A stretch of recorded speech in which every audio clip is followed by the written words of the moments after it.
దిగంబరా దిగంబరా శ్రీపాద వల్లభ దిగంబరా దిగంబరా దిగంబరా శ్రీపాద వల్లభ దిగంబరా దిగంబరా దిగంబరా అవధూత సుందర దిగంబరా దిగంబరా దిగంబరా అవధూత దిగంబరా దిగంబరా దిగంబరా అవధూత చింతన దిగంబరా దిగంబరా దిగంబరా శ్రీపాద వల్లభ దిగంబరా దిగంబరా దిగంబరా శ్రీపాద వల్లభ దిగంబరా దిగంబరా దిగంబరా శ్రీ సమస్త స్వామి దిగంబరా దిగంబరా దిగంబరా శ్రీ సమస్త స్వామి దిగంబరా దిగంబరా దిగంబరా శ్రీపాద వల్లభ దిగంబరా దిగంబరా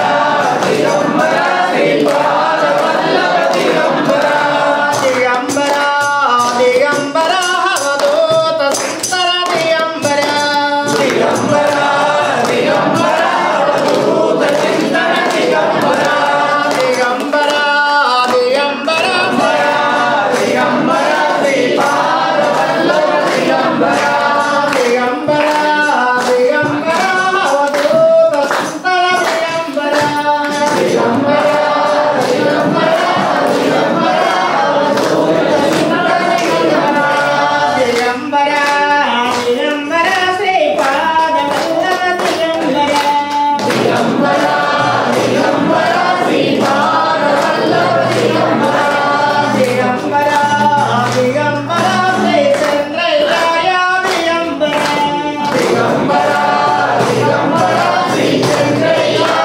దిగంబరా దిగంబరా శ్రీపాద వల్లభ దిగంబరా దిగంబరా దిగంబరా అవధూత సుందర దిగంబరా దిగంబరా దిగంబరా అవధూత చింతన దిగంబరా దిగంబరా దిగంబరా శ్రీ నరసింహ సరస్వతి యోగేశ్వర దిగంబరా దిగంబరా శ్రీ నరసింహ సరస్వతి యోగేశ్వర దిగంబరా దిగంబరా శ్రీపాద వల్లభ దిగంబరా దిగంబరా శ్రీ దత్తాత్రేయ దిగంబరా దిగంబరా దిగంబరా శ్రీ దత్తాత్రేయ దిగంబరా దిగంబరా దిగంబరా అవధూత సుందర దిగంబరా దిగంబరా దిగంబరా అవధూత చింతన దిగంబరా దిగంబరా దిగంబరా శ్రీపాద వల్లభ దిగంబరా దిగంబరా దిగంబరా శ్రీపాద వల్లభ దిగంబరా దిగంబరా దిగంబరా శ్రీపాద వల్లభ దిగంబరా దిగంబరా దిగంబరా శ్రీపాద వల్లభ దిగంబరా దిగంబరా దిగంబరా శ్రీ సమస్త స్వామి దిగంబరా దిగంబరా దిగంబరా శ్రీ సమస్త స్వామి దిగంబరా దిగంబరా దిగంబరా శ్రీ ములకారాజు దిగంబరా దిగంబరా దిగంబరా శ్రీ ములకారాజు దిగంబరా దిగంబరా గురవే నమః. గురు బ్రహ్మ గురు విష్ణు గురుదేవో మహేశ్వర. గురు సాక్షాత్ పరం బ్రహ్మ తస్మై శ్రీ గురవే నమః. మన్నాథ శ్రీ జగన్నాథ మద్గురు శ్రీ జగద్గురు. మహాత్మా సర్వభూతాత్మా తస్మై శ్రీ గురవే నమః. అఖండమండలాకారం వ్యాప్తం యేన చరాచరం తత్పదం దర్శితం యేన తస్మై శ్రీ గురవే నమః. ఆ బ్రహ్మ వశిష్ఠ జనక సుఖ సాందీప శ్రీకృష్ణ శ్రీధర శివరామ దీక్షిత శేషాచలార్య భోజరాచార్య ఎల్లయ్యార్య సద్గురు శ్రీరామానంద పర్యంతం వందే గురు హనుమాన్ జీ సద్గురు श्री चंद्राय ओम निर्विकार स्वरूपाय नमः ओम निरंजन स्वरूपाय नमः ओम प्रकृतिद्वय दोषाय नमः ओम प्रकृतिद्वय दोषरहिताय नमः ओम उपाधिद्वय दोषरहिताय नमः ओम क्षेत्र क्षेत्रज्ञ स्वरूपाय नमः ओम सर्वसाक्षी स्वरूपानंदात्मने नमः ओम द्रष्टृ स्वरूपानंदात्मने नमः ओम स्वयंभू स्वरूपानंदात्मने नमः ओम निष्कलानंदात्मने नमः ओम नित्यानंदात्मने नमः ओम अनिर्वच्यानंदात्मने नमः ओम अविनाशानंदात्मने नमः ओम असंकल्पितानंदात्मने नमः ओम अप्रसंगानंदात्मने नमः ओम आत्मानंदात्मने नमः ओम अरूपानंदात्मने नमः ओम अक्षयानंदात्मने नमः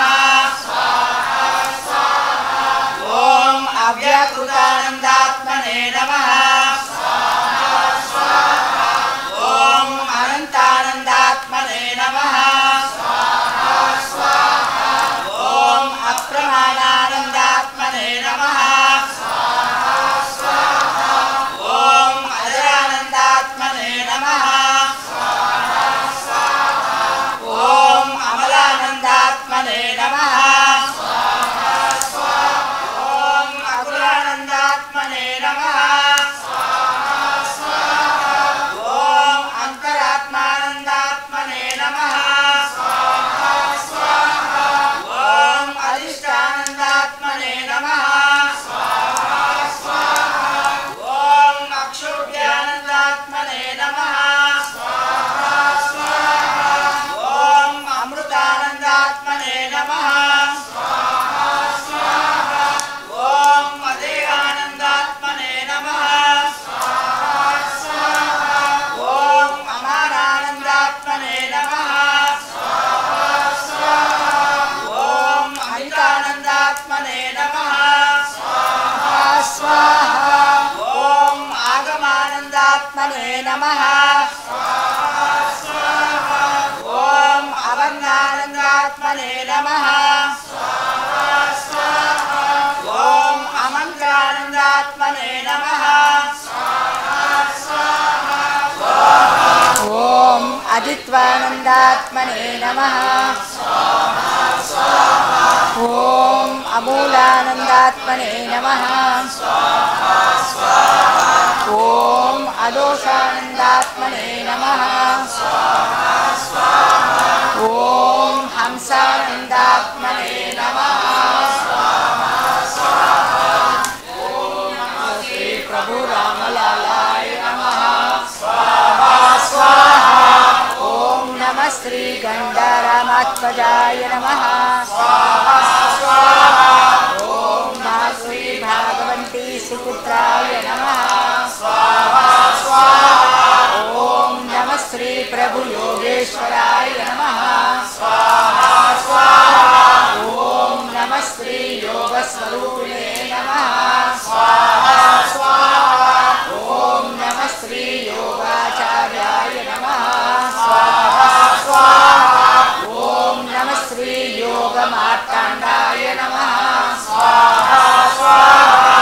ओम नमः श्री ब्रह्मणेशाय नमः ओम नमः नमस्त्री योगचंद्राय नमः स्वाहा स्वाहा ओम नमस्त्री योग नक्षत्राधिपतये नमः स्वाहा स्वाहा ओम नमस्त्री योगनाथाय नमः स्वाहा स्वाहा ओम नमस्त्री योगसागराय नमः स्वाहा स्वाहा ओम नमस्त्री कलितमहत्रे नमः स्वाहा स्वाहा ओम नमस्त्री भक्तजनवल्लभाय नमः स्वाहा स्वाहा ओम नमस्त्री अष्टवंशजलजाय नमः स्वाहा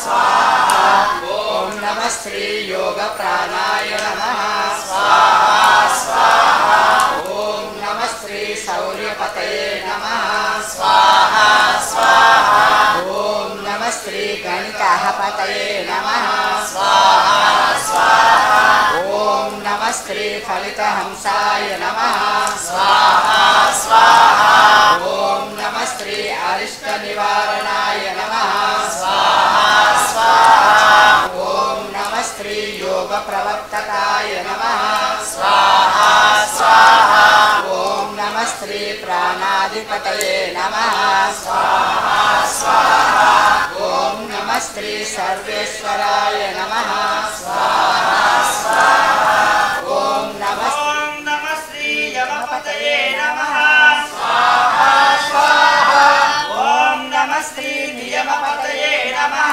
स्वाहा स्वाहा ॐ नमः श्री योगदेवाय नमः स्वाहा स्वाहा ॐ नमः श्री परब्रह्मणे नमः स्वाहा स्वाहा ॐ नमः श्री रामलाल परापतये नमः स्वाहा स्वाहा ॐ नमः श्री रामलाल अपरापतये नमः स्वाहा स्वाहा ॐ नमः श्री रामलाल विश्वभद्रे नमः स्वाहा स्वाहा ॐ नमः श्री रामलाल वायवे नमः स्वाहा स्वाहा ॐ नमः श्री रामलाल जातवेदसे नमः स्वाहा स्वाहा ॐ नमः श्री रामलाल वरुणाय नमः स्वाहा स्वाहा ॐ नमः श्री रामलाल भूमिरूपिणे नमः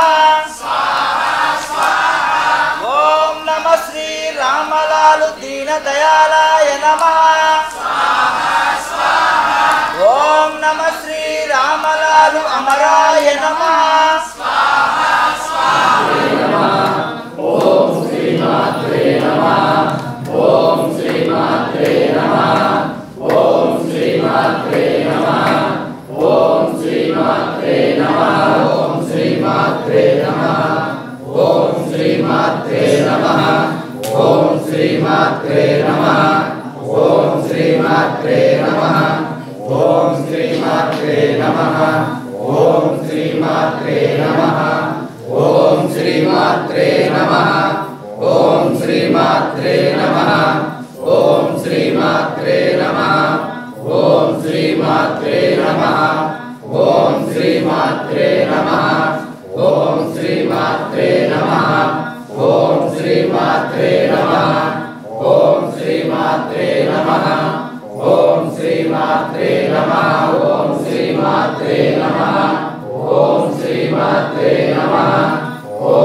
శ్రీమాత్రే నమః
అఖిలాంటి కోటి బ్రహ్మాండ నాయక రాజాది రాజ యోగిరాజ సచిదానంద పరబ్రహ్మ శ్రీ సమర్థ సద్గురు సాయినాథ్ మహారాజ్కి యోగ యోగేశ్వర సాక్షాత్ దత్తరూప అవధూత శ్రీ రామానుజాచార్యుకి అచల పరిపూర్ణ అంతర్యోగ ఆచార్య రాజయోగి సద్గురు శ్రీ సాయినాథ్ మహారాజ్కి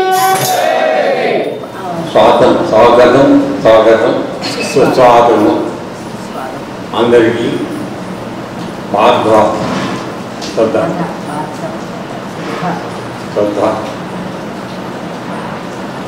అవును వచ్చిన రీచేసిన అందరికీ కూడా ఆశీస్సులు ఉద్యోగుల అనుగ్రహం ఆశీస్సులు మీ అందరికీ సంపూర్ణంగా ఉండాలని మనస్ఫూర్తిగా కోరుకుంటూ ఈ విషయం మాట్లాడతాం.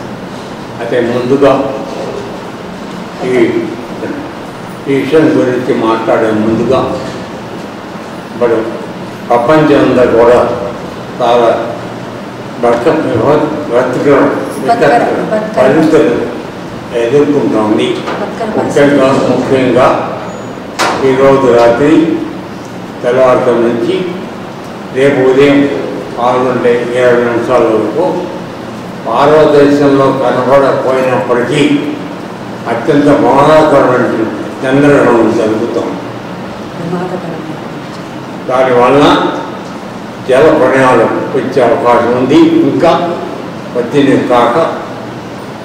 కాబట్టి పెద్దలు పండితులు కొంతమంది చేసినటువంటి సూచన సలహా ఏమిటంటే రేపు సాయంత్రం వరకు మినిమం లేక 24 వరకు అందరూ కూడా మీకు ఉపదేశం ఉన్నవాళ్ళు పంచాక్షరి విడిచిపెట్టి ఉన్నా చెయ్యండి.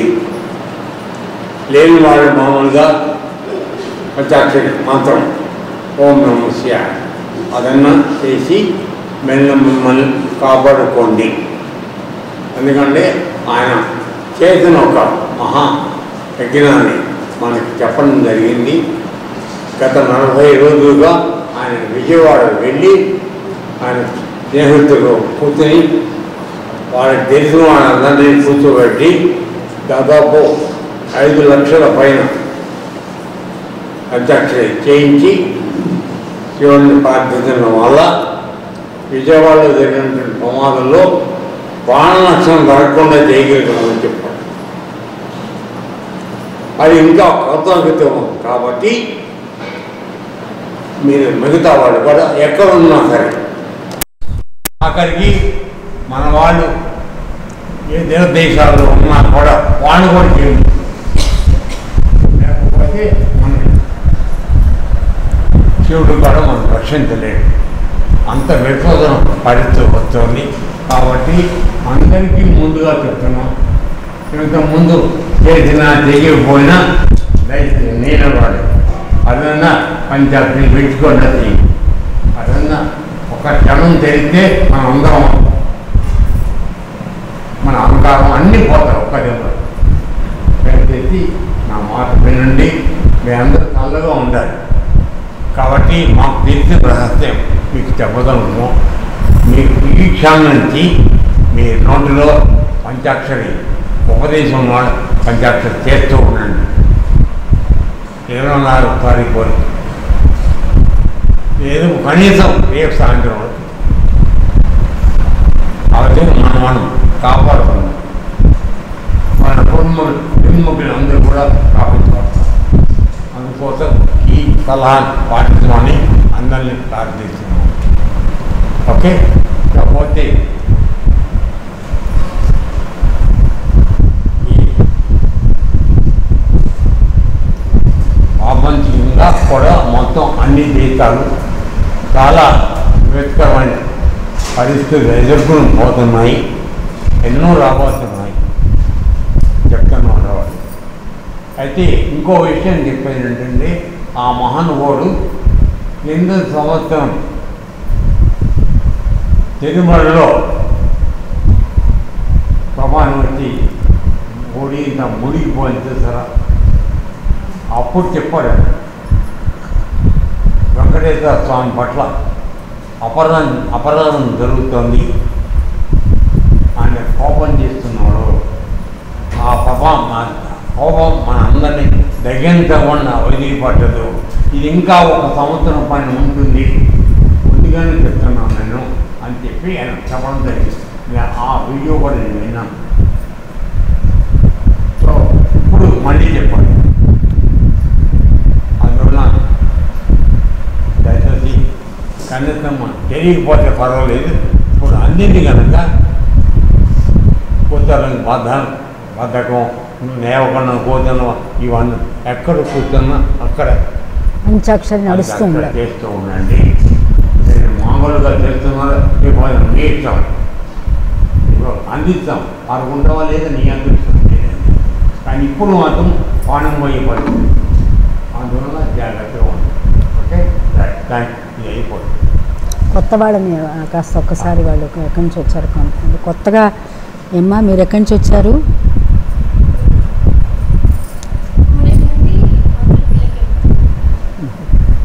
ఆశ్రమానికని వచ్చారా లేకపోతే గుడికి ఏదన్నా గుడికని వచ్చారా?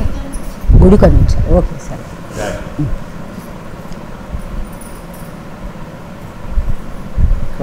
ఓకే ఓకే ఇప్పుడు మనం ఈ పౌర్ణమి సందర్భంగా కొన్ని పౌరాణికంగా ఉన్నటువంటి యథార్థాలని దీని గురించి మీ అందరికీ కన్నులు కలిగించడానికి ఒక ప్రయత్నం జరుగుతుంది. ఎందుకంటే సో మన మధ్య ఆశ్రమంలో మన ఛానల్స్లో గ్రూపుల్లో ఎవరు పడితే వాళ్ళు ఏ విధమైన విషయాలు కొన్ని ప్రస్తావిస్తూ మన ఆశ్రమం యొక్క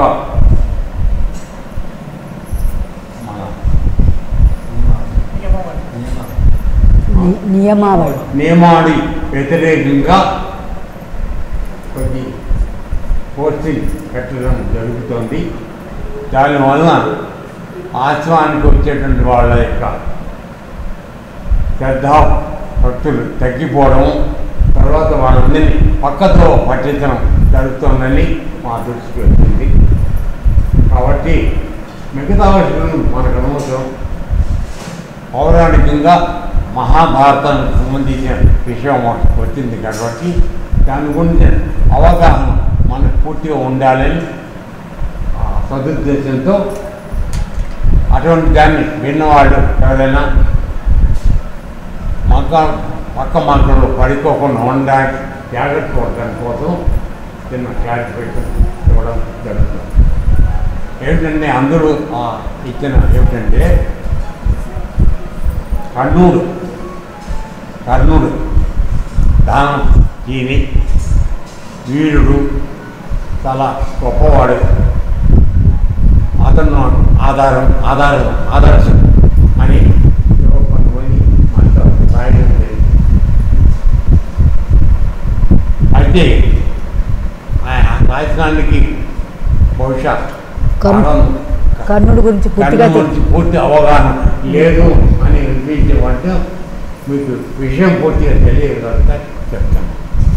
ఏంటంటే మొట్టమొదటిలో అతను కుంతీదేవి ద్వారా జన్మించాడు. వివాహం కాకుండా ఆవిడ భయపడి నీళ్ళలో వదిలేదు. వాళ్ళని ఆ దేవుడు అనిపించింది గుర్రం వెళ్ళిపోయి అయినా ఆ రాజ్యంలో తీసుకుని ఆ పిల్లవాడిని పెంచి చేశాడు. అతను సూర్యుడు యొక్క అంతతో పుట్టాడు కనుక అతనికి సహజంగా కుండలాలు అవి ఉన్నాయి. సో ఈ ఎదురు అనిన తర్వాత విలువజ్జ నేర్చుకున్నాడు ఆ పిల్లవాడు. బాగా ఆ పిల్లవాడు విలువజ్జ నేర్చుకున్నాడు. అప్పుడు భీష్ముడు వాళ్ళందరూ ఉన్నప్పుడు విజయ విద్య ప్రదర్శన జరుగుతున్నప్పుడు ఈ పిల్లవాడు కూడా యుద్ధం చేయడానికి పోటీకి వస్తాడు. వెళ్తున్నప్పుడు అక్కడ అభిప్రాయం అడ్డం ఏమిటి వస్తుందంటే అబ్జెక్షన్ ఏంటంటే అతను సూతుడు అంటే చతుర్థుడు శూద్రుడు కాబట్టి వాడికి విద్యలో పాల్గొనే అవకాశం నీకు లేదు. నువ్వు రాజు ఉన్న వల్లే క్షత్రుడు ఉన్నాడు, లేకపోతే నీకు కథను. అప్పుడు దుర్యోధనుడు అతనికి ఉన్నట్టు రాజ్యం మీద ఆధారం నమ్మకం ఆశం కలిగి అతన్ని అంగరాజ్యుగా చేసి అప్పుడు కోటకి రమ్మని అదే సమయం అయిపోయింది, పంపించేసారి అయిపోయింది. అదే అతను సూతపుత్రుడు అయిన కాడికి అతన్ని రావుగా చేశాడనే కృతజ్ఞతతో అతను ఎంతో దుర్యోధనుల పట్ల విశ్వాసంతో జీవితం అంతా గడిపాడు. అయితే తన యొక్క విశ్వాసాన్ని అతను అర్జునుడు దుర్యోధనుడితో ద్వారా జరిగేటువంటి దుర్మార్గాలు అధర్మమైన విషయాల పట్ల అతను ఏ విధమైనటువంటి వ్యతిరేకత చెప్పలేదు సరిపోగా అతను మాతో సహకారం చేశాడు. అంటే ఇప్పుడు పాయింట్ అంటే నీ ఒక మంచి విషయం మనం మంచి ఉండొచ్చు, కానీ జరిగే అధర్మానికి నువ్వు ఉండకూడదని పాయింట్. అవన్నీ అతను ఎన్నో చేశాడు. ఒకటి మొట్టమొదటి ఏంటంటే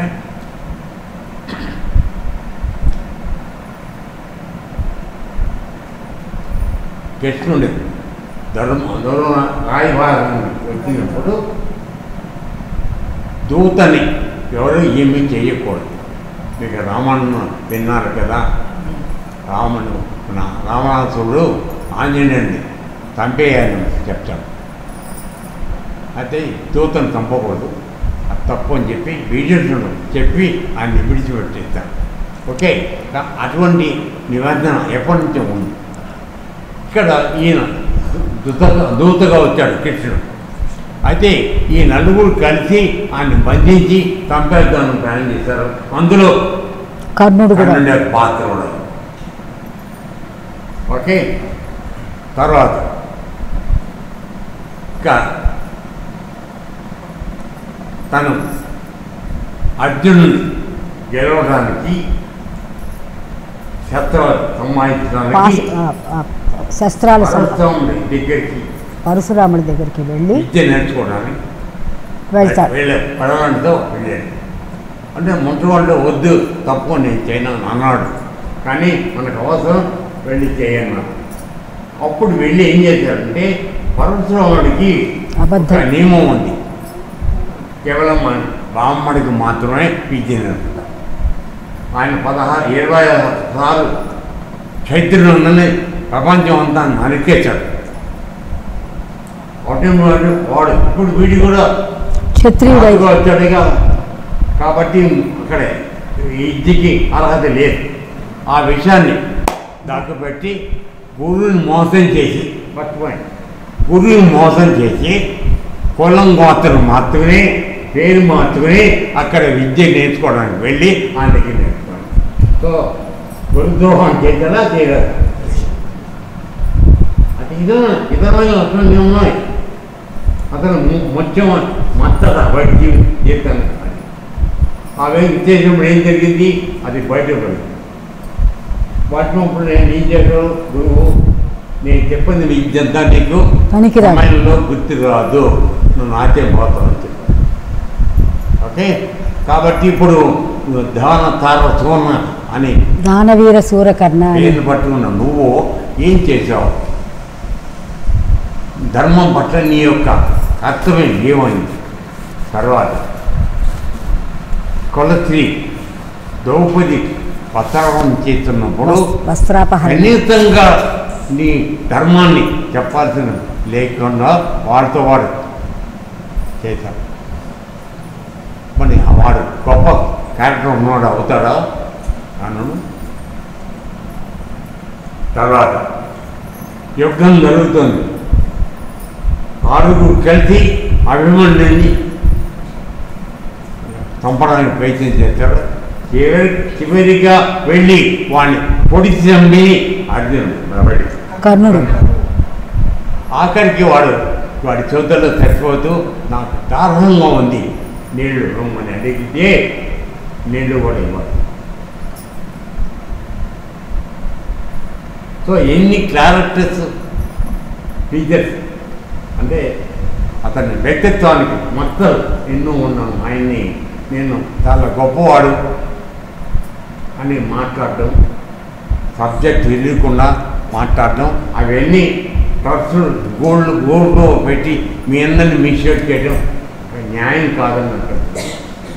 అందుకోసం మాట్లాడతాను. ఎవరిని విమర్శనం కాదు, మనందరికీ భాగవతం తెలుసు, మన మహాభారతం తెలుసు, జరిగిన మహాభారతం తెలుసు, అన్ని కథలు తెలుసు, కానీ ఇందులో తెలియదు. అయితే చివరిలో కూడా అతని రథం చక్రం భూమిని దిక్కుపోయి దానికోసం పట్టుకుంటున్నాడు. పైకి లేవడం అయిపోయింది. ఆ సమయంలో చిత్తంబాడు మాత్రం బాణం వేయమన్నాడు అర్జునుడు.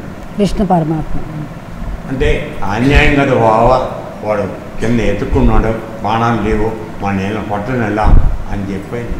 అంటే అప్పుడు కృష్ణబాణం చెప్పాడు, నేను చెప్పాను వాడిని, నీ కొడుకుని చంపింది వీడి దగ్గరికి తీసుకుని దగ్గర పెట్టి ఇలా పొడిచి చంపేశాడు.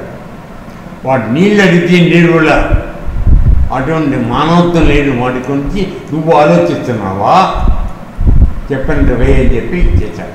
సో ఇప్పుడు ఏమైంది, అంత దాన పూర్వం కేన ఏమైంది, దానవీర చావు చచ్చాడు. ఇవన్నీ మర్చిపోయి కేవలం దానవీర తొందరగా మాట్లాడితే న్యాయం రాదని నా అభిప్రాయం. అలాగే ఇంకో విషయం కూడా వద్దాం.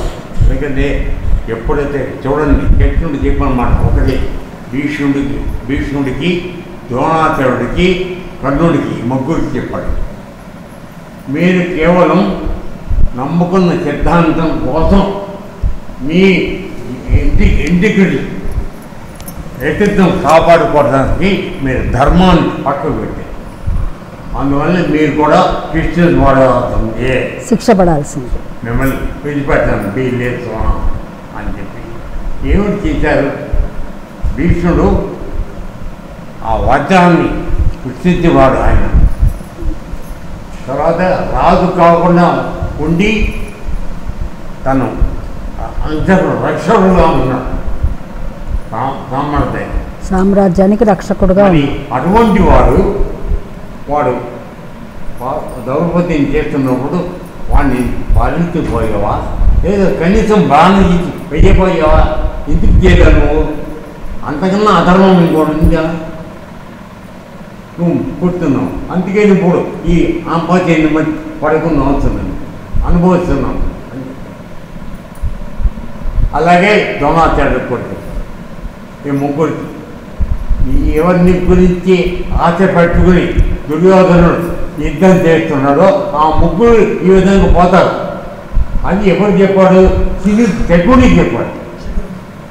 నువ్వు తెగను వేసి కొట్టిన ప్లాన్ చేస్తున్నావు కదా, ఈ ముగ్గురిని నేను కొట్టిలను చంపేస్తా, వంచనతో చంపేస్తా, ఖ్యాతనంతో కాపాడుతాను. మన కృష్ణుడు ధర్మం తెలీదా, ఎందుకు చేశాడు? ఒక్క విషయం అందరికీ చెప్తాను, ఈ జీవితంలో నువ్వు ఏమన్నా చెయ్యి, ధర్మాన్ని మాత్రం పరిగణించదు, దాని పక్కకు ఒకటి జరిగించద్దు. అది అధర్మం జరుగుతుంటే కళ్ళు మూరుకుని గుడ్డివాళ్ళగా దుర్రాసులాగా కూతొక్కండి, మీరు పాపాన్ని పట్టిపోతారు. నేను చెప్తాను,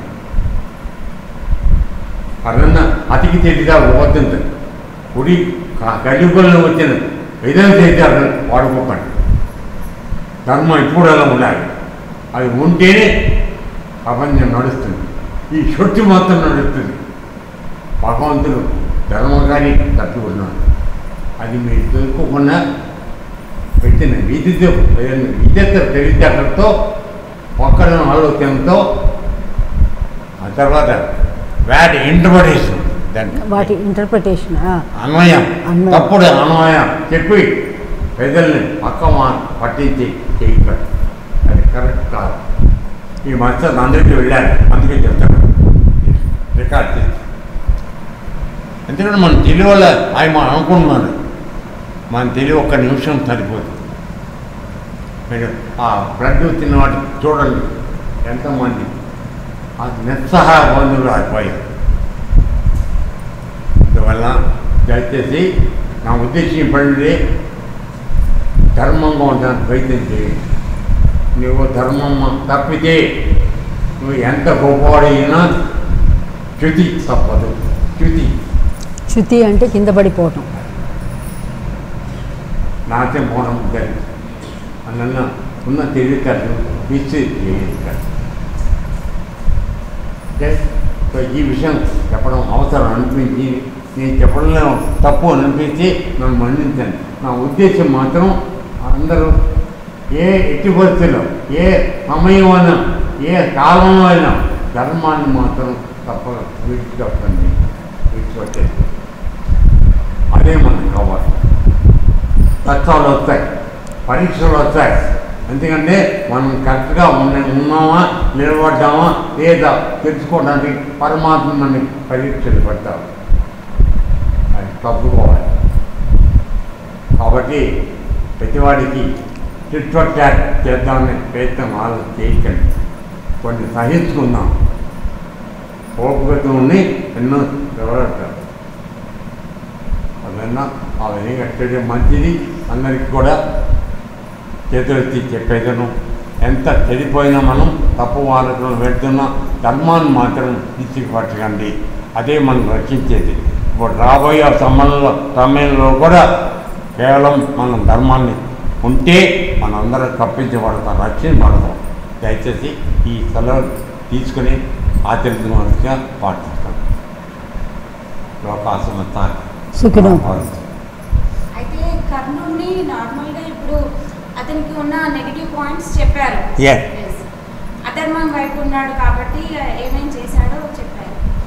నెక్స్ట్ తనకి ఆ బిరుదు ఎందుకు వచ్చింది? దానవీర. అది ఉన్న క్వాలిటీస్ ఉన్నాయి. అది ఎవరు కానీ వీరుడు, సూర్యుడు, దానకర్ణుడు, అందులో అనుమానం. అవినీత మాత్రం చేత అధర్మాన్ని నువ్వు ప్రొటెక్షన్ చేశావు. అది తప్పు. అందుకు పనిష్మెంట్.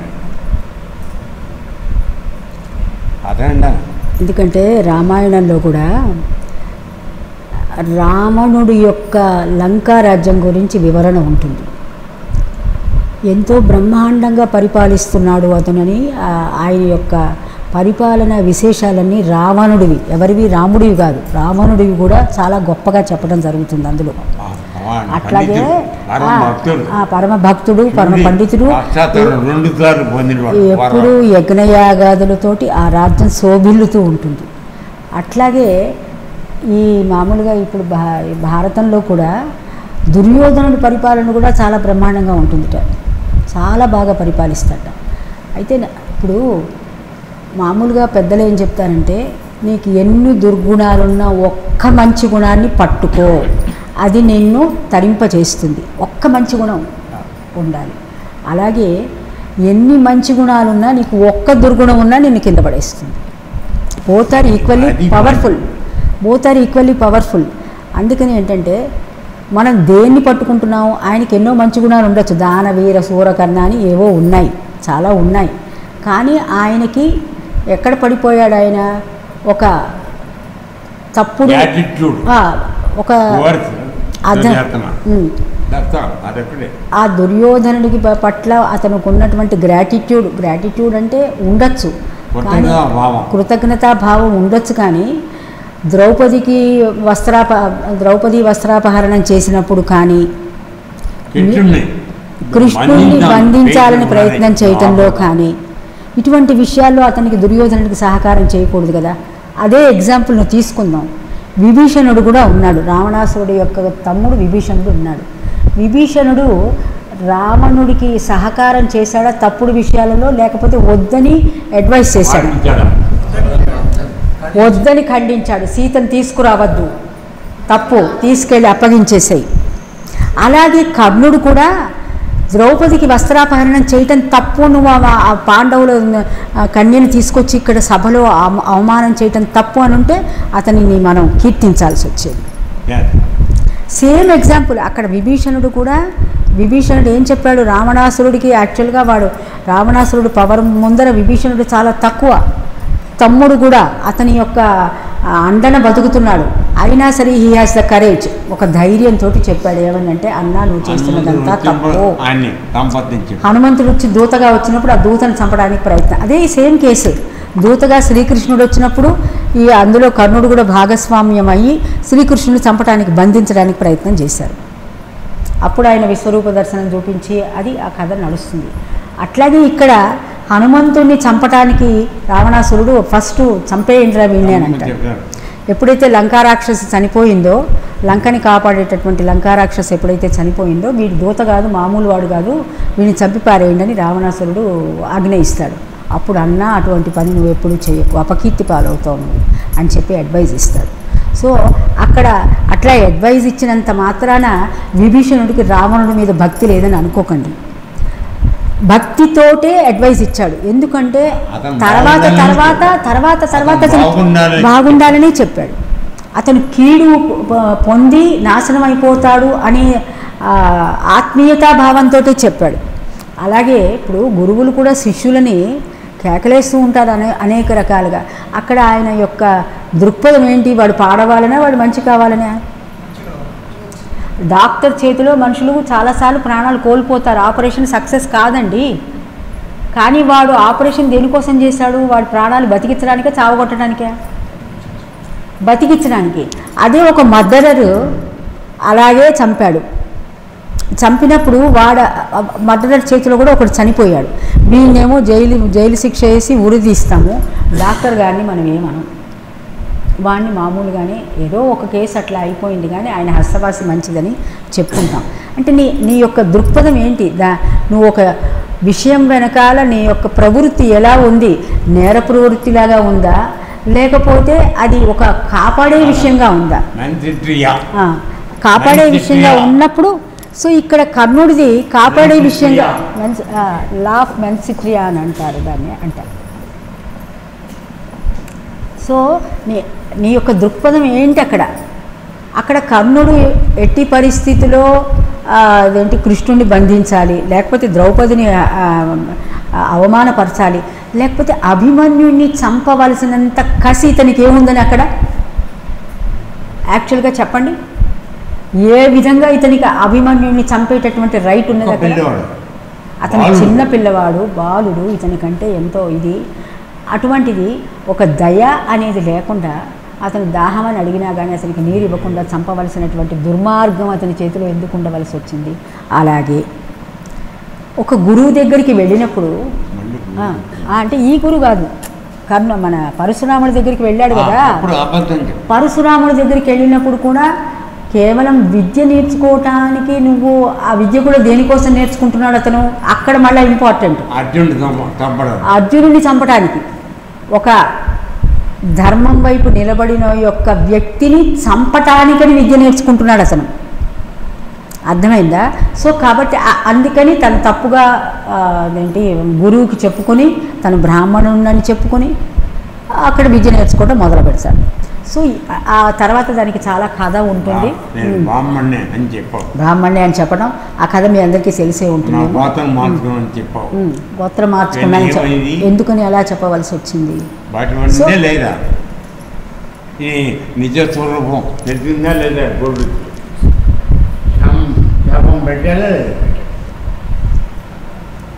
సో అక్కడ శాపం పెట్టడము అనేది అంటే ఏంటంటే, ఒక చెట్టు మీద మనం కూర్చుని ఆ చెట్టు మీద చాలా రోజులు బతికిన తర్వాత చీచి అది దానికి కాస్త వాడిపోగానే ఈ చెట్టు పనికిరాదు అని అనుకుని, లేకపోతే దాన్ని నిందించడం, తల్లి చేత కాపాడబడిన బిడ్డలే పెద్ద అయిన తర్వాత మళ్ళీ తల్లిని కాదనుకుంటూ ఉంటారు కదా.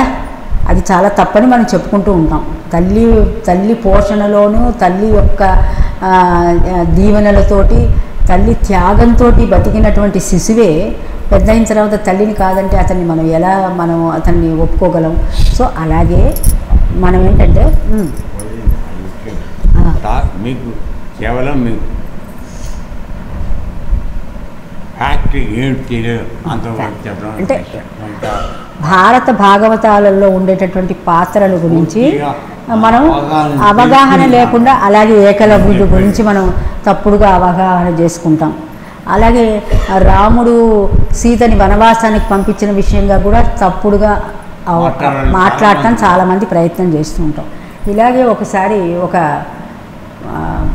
పాలిటీషియన్ అడగటం జరిగింది, నిండు గర్భవతిని అలా వనవాసానికి పంపడం న్యాయమేనా? ఎందుకు చేశాడు రాముడు? ఎంత తప్పు చేశాడు? ఎంత దుర్మార్గం? అట్లా చేయొచ్చా? అది ఇది అని అడిగితే అవతల వ్యక్తి ఏం చెప్పాడంటే, అవునయ్యా తప్పే, దుర్మార్గమే, కానీ అతను ఒక రాజ్యానికి రాజు. రాముడు ఒక రాజ్యానికి రాజు. సీత ఎందుకు వెళ్ళిపోయింది? అది ప్రతినిధి. అసలు అతను చెప్పిన పాయింట్ చెప్తున్నాను, కొద్దిగా అందులో కొంచెం లాజిక్ ఉందని అనిపించి అది చెప్తున్నాను అన్నమాట. ఒక రాజ్యానికి రాజులకి ఒకే రాణి ఉండే అనేది రాజులకి ఏంటంటే, ఇప్పుడు సీతామ్మవారు ఎందుకు వెళ్ళిపోవాల్సి వచ్చింది? మాయలేడిని చూసి భ్రమించి అదేదో మంచిదనుకుని ఆవిని చెరబట్టడం, వెళ్ళిపోయింది.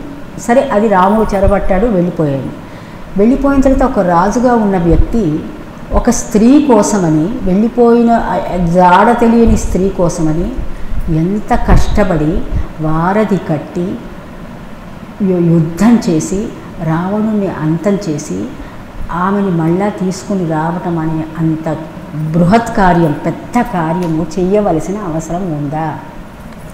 ఇవాళ రేపు భార్య పోగానే 1 నెల 2 నెలలు కాకుండానే మళ్ళీ ఇంకో వివాహం చేసుకుంటారు.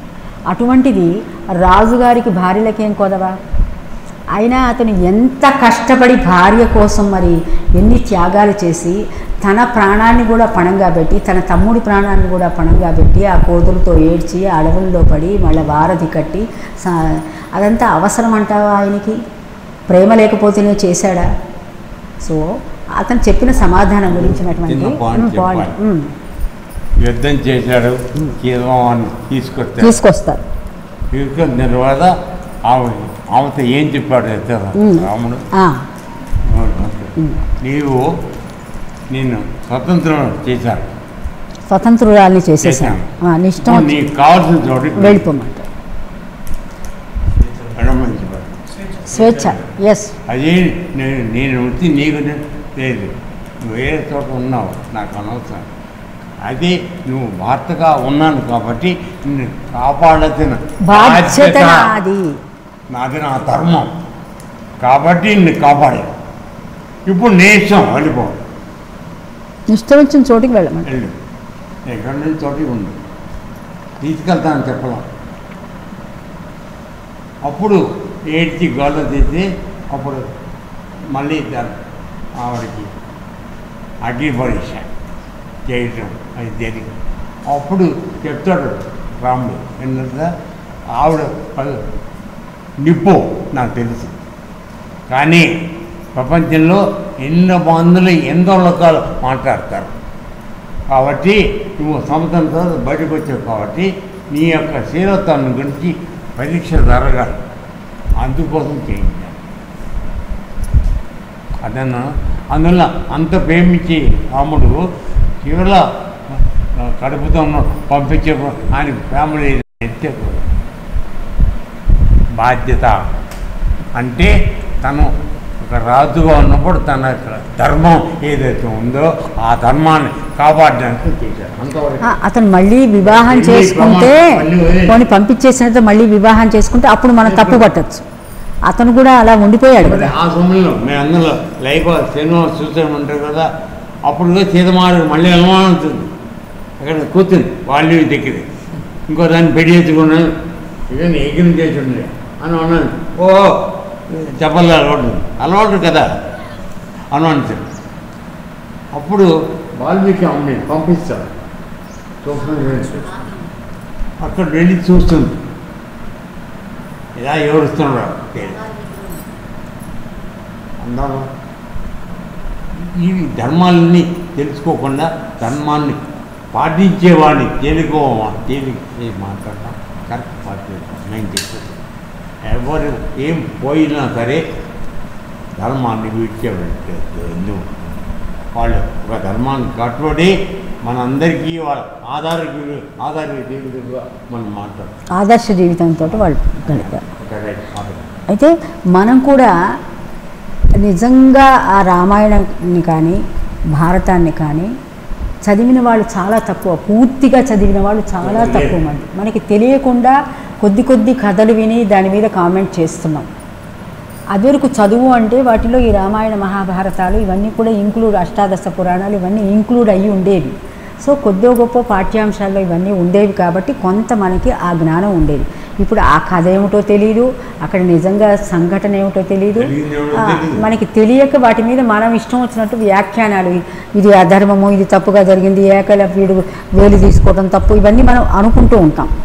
అయితే అక్కడ మనం దానికి పూర్తిగా ఆ కావ్యాలన్నింటినీ చదివినప్పుడు మనకి వాటి యొక్క అసలైనటువంటి సౌందర్యం, ఏ విధంగా ఆ కావ్యాల ద్వారా ధర్మాన్ని పరిరక్షించే బాధ్యత మానవులందరికీ ఉన్నదో అక్కడ చెప్పబడుతుంది. కాబట్టి అప్పుడు మనకి ఆ ధర్మ సూక్ష్మం తెలిసి మనందరం కూడా వాటి యొక్క సౌందర్యాన్ని ఆరాధించగలుగుతాం, అనుభవించగలుగుతాం. ఒక భావన ఆరాధనా భావం విమర్శన కన్నా ఆరాధనా భావం ఏ పరిస్థితులు వాళ్ళు చేశారో అది మనం తెలుసుకుంటే ప్రతి అవగాహన ఉంటే అప్పుడు వాళ్ళు ఎందుకు చేసారో మాట్లాడతాం. ఈరోజు రాత్రి నుంచి రాబోయే చంద్రగ్రహణం గురించి వశిష్ఠ పరంపర ఆధ్యాత్మిక ట్రస్ట్ గోకులాశ్రమం ప్రజలందరికీ కొన్ని సూచనలు తెలియచేయటం జరుగుతున్నది. అందరూ కూడా ఈ చంద్రగ్రహణానికి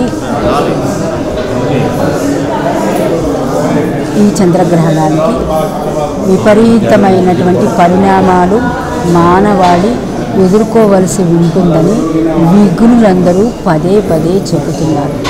కాబట్టి మనము ఒక ముందస్తు చర్యగా, ముందస్తు జాగ్రత్తగా మనమందరం కూడా మనకి తెలిసినటువంటి భగవంతుడి యొక్క నామం కానీ, లేక మనకి తెలిసినటువంటి మంత్రాన్ని కానీ జపిస్తూ ఈ గ్రహణం వల్ల వచ్చేటటువంటి విపరీత పరిణామాలని ఎదుర్కోవటానికి సంసిద్ధులుగా ఉండవలసిందిగా జ్ఞానులు విఘ్నులు చెబుతున్నారు. కాబట్టి వారి యొక్క సలహా పాటించి మనమందరం కూడా మనకు తెలిసిన మంత్రం కానీ, మనకి తెలిసిన యోగం కానీ, మనకి తెలిసిన నామం కానీ ఒక రాబోయేటటువంటి ఒక సప్తాహం చేసినట్లయితే మనమందరం కూడా రక్షింపబడతామని విఘ్నులు చెబుతున్నారు. కాబట్టి వారి సూచనలు పాటిస్తూ మనం రాబోయేటటువంటి విషమ పరిణామాలని ఎదుర్కోవటానికి సంసిద్ధం అవుతామని చెబుతూ మీ అందరికీ, మాతో పాటు మీరందరికీ కూడా ఆ పరిణామాల వల్ల బాధితులు మీరందరూ కాకుండా ఉండాలని చెప్పి